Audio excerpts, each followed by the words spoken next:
జరిగించారు యేసు మహారాజుకు. ఇక్కడ ఒక అంశం కొరకు మీకు చెప్పడం జరిగింది. నేను విధవరాలకు సెలవిచ్చితిని అని అక్కడ వ్రాయబడింది. అక్కడ విధవరాలకి దేవుడు కనబడలేదు, మాట్లాడు, కానీ దేవుడు అక్కడ సెలవిచ్చారు, ఏర్పాటు చేసుకున్నారు. అని ఈవేళ మీ విషయంలో కుమారులుగా కుమార్తెలుగా ఉన్న మీ విషయంలో ఏ ఉద్యోగంలో నువ్వు ఉండాలని దేవుడు సెలవిచ్చారో, ఆయన ప్రణాళికలో ఉందో, ఆయన ఏర్పాట్లో ఉందో, దేవుడు సెలవిచ్చారో, ఆ సెలవిచ్చినటువంటి కార్యాన్ని, ఆ ఉద్దేశాన్ని నువ్వు నెరవేర్చాలి. ఆ కార్యము కొరకు ఈరోజు ఈ ప్రత్యేకమైన కార్యక్రమం, ఆ స్థితికి వెళ్ళడానికి ప్రార్థన కొరకే ఈ కార్యక్రమం. దేవుడు ఏది సెలవిచ్చి ఉన్నారో, ఏది నీ కొరకు ఉంచి ఉన్నారో, అది నువ్వు గ్రహించాలంటే దేవుని వాక్యం చదవాలి, ఆయన సన్నిధిలో నీవు ఉండాలి. అప్పుడే నువ్వు ఆయన కార్యం నువ్వు గ్రహించగలవు. కనుక ఎంత గొప్ప ఉద్యోగ స్థితిలో దేవుడు మిమ్మల్ని నుంచి, ఎవరో పెద్ద ఉద్యోగం పొందారు, పెద్ద ఆఫీస్ అయ్యారు అనబడేది కాదు. నీవు కావాలని దేవుడు సెలవిచ్చారేమో. కనుక పట్టుదల కలుగుండి దేవుని వైపు చూడు. మనకి కొరింథీయులకు రాసిన మొదటి పత్రిక 1వ అధ్యాయం 29వ వచనములో, తృణీకరింపబడిన వారిని, ఎన్నిక లేని వారిని దేవుడు ఏర్పరచుకుని ఉన్నాడు. తృణీకరింపబడిన వారిని, ఎన్నిక లేని వారిని దేవుడు ఏర్పరచుకుని ఉన్నారు. ఎన్నిక లేని వారిని దేవుడు ఏర్పరచుకుని ఉన్నాడని వ్రాయబడ్డది. నీచులైన వారిని, తృణీకరింపబడిన వారిని. నువ్వు అనుకోవచ్చు చాలా పర్యాయాలు, నేనే పాటి వాడిని, నేనే నా కుటుంబమే ఆ పాటిది. ప్రతి కుమార్తె అనుకోవచ్చు, ప్రతి కుమారుడు అనుకోవచ్చు, నా కుటుంబమే ఆ పాటిది, నేనే పాటిదాన్ని, నేనే పాటి వాడిని. నీచులను, తృణీకరింపబడిన వారిని దేవుడు ఏర్పాటు చేసుకో. ఎన్నిక లేని వారిని. దావీదు ఎవరో కుటుంబంలో ఎన్నిక లేదు, 8వ కుమారుడిగా ఎన్నిక లేదు. దావీదు ఎవరు? తృణీకరింపబడినటువంటి వ్యక్తి. అన్నలు తృణీకరించారు దావీదును. ఇంట్లో ఉండడానికి ఇష్టపడలేదు.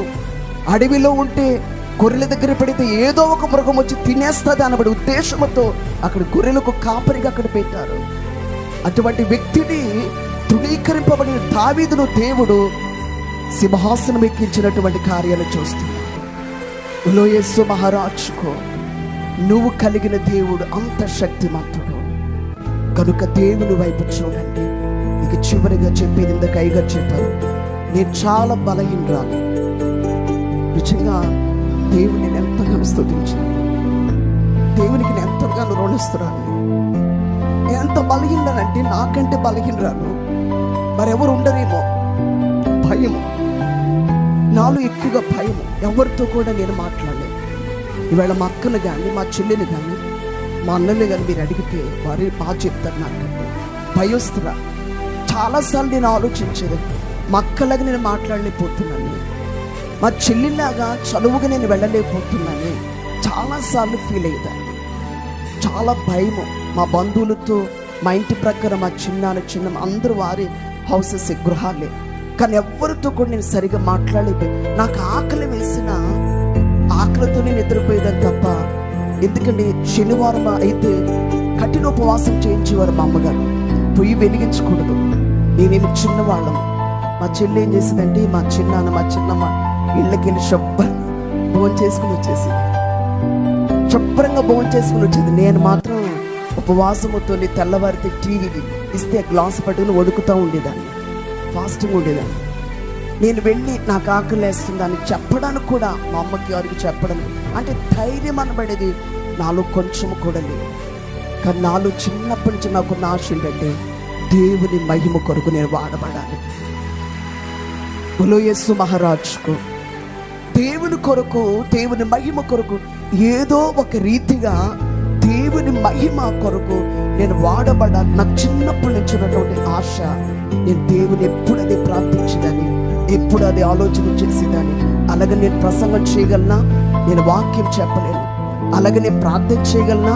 నేను ప్రార్థన చేసిన నా ప్రక్కన ఉన్న వాళ్ళకి కూడా వినపడదు. అంత చిన్న స్వరముతో ఆ ప్రార్థనలో కూడా భయమే. నా ప్రార్థన పక్కన వారికి కూడా వినపడదు. బైబిల్ నేను బాగా చదివేదాన్ని, ప్రార్థనలో ఉండేదాన్ని, మోకాళ్ళ జీవితం ఉంది. కానీ నేను బలంగా, నేను ధైర్యంగా ఉండలేకపోయేదాన్ని. కనుక నాకు నేను ఏం డిసైడ్ అయినట్టే, ఇక నేను అంటే బలంగా ప్రార్థన చేయలేను. నేను ఏం డిసైడ్ అయినంటే ఇక నేను అంటే బలంగా ప్రార్థన చేయలేను, అది ఎట్లా జరగదు. అలాగే వాక్యం అసలు చెప్పలేను, నా చేత కాదు. ఎందుకంటే భయం నాకు. ఇంకంత జనములో ఎక్కడ చర్చిలో నిలబడి వాక్యం చెప్పడం అంటే అది చేత కాదు. మా అమ్మగారు బైబిల్ చదివేటప్పుడు సరిగా చదవకపోతే ఇవ్వనంటే ఏడ్చేసేదాన్ని. అంత సెన్సిటివ్గా ఉండేదాన్ని. చాలా భయం. అందుకు నేను అనుకునేదాన్ని దైవ సేవకుని దేవుడి మా నాన్నగారు అనేవారు, మా పిల్లలందరూ దేవుని సేవకునికి మా అమ్మగారు అప్పగించుకున్నారు, దైవ సేవకునికి వివాహం చేస్తారంట. నేను అనుకునేదాన్ని రేపు నా పెళ్ళైన తర్వాత నాకు వచ్చే దైవ సేవకుడు దేవుని సేవకునికి వెళితే వచ్చేంత వరకు ఇంట్లో మోకరించి ప్రార్థన చేయాలి నేను అని అనుకునేదాన్ని. యేసు మహారాజుకు ఎందుకంటే నేను ప్రార్థన చేయలేను, నేను బోధించలేను, నేను నిలబడలేను, నా ధైర్యం చాలదు. కనుక కనీసం నేను చేయగలిగింది అదైనా నేను చేయగలను. నా భర్త సేవకి వెళ్ళి వచ్చేంత వరకు సువార్త బలంగా వెళ్ళాలి, ఆత్మలు రక్షించబడాలి, బలంగా సేవ జరగాలి. యేసు మహారాజుకు నేను అట్లా ఆలోచించుకునేదాన్ని. కడకి నా వివాహ సమయం వచ్చినప్పుడు మా తల్లిదండ్రులు సంబంధం తెలిసిన తర్వాత చాలా మంది దైవ సేవకులు మా నాన్నగారు కూడా వచ్చేవారు, వెళ్ళేవారు. చాలా మందిని చూస్తూ ఉండేదాన్ని. నాకు ఒక టెన్షన్ ఉండేది, ఎటువంటి దైవ సేవకుడు వస్తాడో భర్తగాని ఒక టెన్షన్ ఉండేది, ఎందుకో తెలీదు. అందుకే నేను మా ఇంట్లో ఉన్న సన్నిధి గదిలో మోకరించి నేను ప్రార్థన చేసుకున్న, తండ్రి మీరంటే ప్రాణమిచ్చే దైవ సేవకు నాకు భక్తిగా దయచేయండి. యేసు మహారాజుకు ఆ ప్రార్థించిన తర్వాత నాలోని టెన్షన్ పూర్తిగా పోయింది, సమాధానం కలిగింది, దేవుని చిత్తమే జరుగుతుందనబడే విశ్వాసం కలిగింది. దేవుడని చిత్తాన్ని జరిగించారు. అయ్యగారు సాక్షి విని నేను చాలా దేవుని స్తుతించా. ఆ తర్వాత సేవలో నేను వెళ్ళాలి, అయ్యగారు బలంగా వెళుతున్నారు, అయ్యగారు ఎంత బలంగా వెళుతున్నారు, నేను ఎంత బలహీనంగా ఉన్నాను. అక్కడ నాకు చాలాసార్లు అనిపించింది, ఇంకెందుకు పెళ్ళి, నేను ఎందుకు పెళ్లి చేసుకున్నాను? దేవునికి ఉపయోగము లేని, దేవునికి మహిమకరము లేని ఈ వివాహము వల్ల దేవునికి ఏమాత్రము మహిమ లేదు అంటే నేనేం చేయలేకపోతున్నాను. రెండో సంతానంగా ఒక బాబును కుమారుని దేవుడిచ్చారు. షునేమి తర్వాత ఒక బాబును దేవుడిచ్చారు. బాబు చనిపోయాడు. బాబు గురించి కూడా నేను ఏడవలేదు. తర్వాత అంటే బాబు స్వరం వినిపించింది, నేను ఏసై దగ్గర ఉన్నాను, నీకు సంతోషం లేదా మళ్ళీ అనగానే అప్పటి నుంచి స్టాప్ చేశాను. కానీ ఆ బాబు పుట్టిన తర్వాత చనిపోయిన తర్వాత బాబు మీద లేదు, కానీ నేను దేవుని కొరకు ఉపయోగపడలేకపోతున్నాను అనబడి ఒక వేదన నాలో భయంకరంగా ఉండేది. దేవుడు అద్భుతమైన కృప చూపారు. ఒక రాత్రి కాలం మందు నాకేమీ అసలు బాగోలేదు, చాలా భయంకరమైనటువంటి పరిస్థితి. ఆ సమయంలో నేను అయ్యగారిని లేపుదామా వద్దా, ఎందుకంటే బాగా అలసిపోయి ఉన్నారు, కార్యక్రమంలో ఉంటున్నారు కాబట్టి లేపాలా వద్దా అనబడి సందేహం కలిగి కడకి పరిస్థితి నాకు సరిగా లేనటువంటి పరిస్థితుల్లో 2-3 సార్లు వెళ్ళి వెనకొచ్చిందాన్ని. ఇక లేపి నా కొరకు ప్రార్థన చేయండి, నాకు అసలు బాగోలేదు అని నేను చెప్పి లేపి మోకాళ్ళపై ఉన్నాను. అయ్యగారు మోకరించారు. రాత్రి ప్రార్థన జరుగుతూనే ఉంది. కొద్దిసేపటికి ఆ గదిలోనికి ప్రభు దిగి రావడం జరిగింది.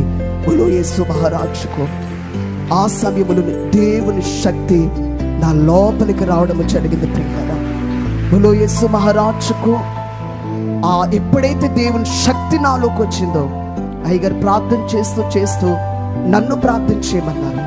నేను ప్రారంభించాను, నేను ప్రార్థన చేస్తున్నాను, మళ్ళీ అయ్యగారు ప్రార్థన చేస్తాను, మళ్ళీ నన్ను చేయమని, మళ్ళీ నేను చేస్తున్నాను. అట్లా చేస్తుండగా శక్తి అట్లా దిగిపోయింది. ఆ ప్రార్థన చేస్తున్నప్పుడే శక్తి ఎప్పుడు వచ్చిందో నా స్వరము పూర్తిగా మారిపోయిన సమయంలో యేసు మహారాజుకు గంభీరమైనటువంటి స్వరం, బలమైనటువంటి స్వరం నాకు రావడం జరిగింది.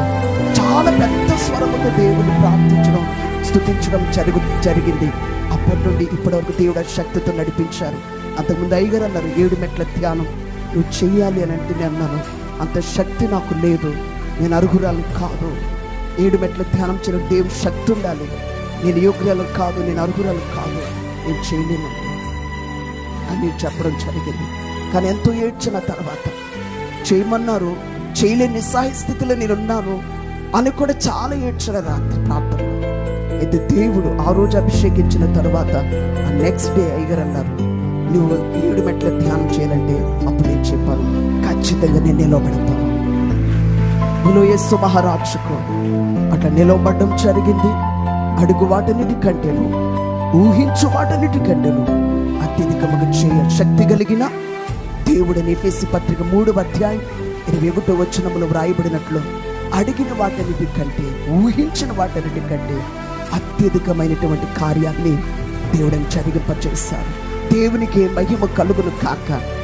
కనుక అయ్యగారు బలహీనత ఏంటో చెప్పారు. అంటే ఎక్కువ మందిలో సువార్త చెప్పలే, ప్రయాణాలు కూడా చేయలేకపోయి, ఆ బస్సులో వెళ్ళినా ట్రైన్లో వెళ్ళిన వామిటింగ్స్, ఇంకెంత దూరం వెళ్ళినా సైకిల్లోనే వెళ్ళాలి, అంత బలహీనుడేనని అనేక సార్లు మీకు సాక్ష్యం చెప్పడం జరిగింది.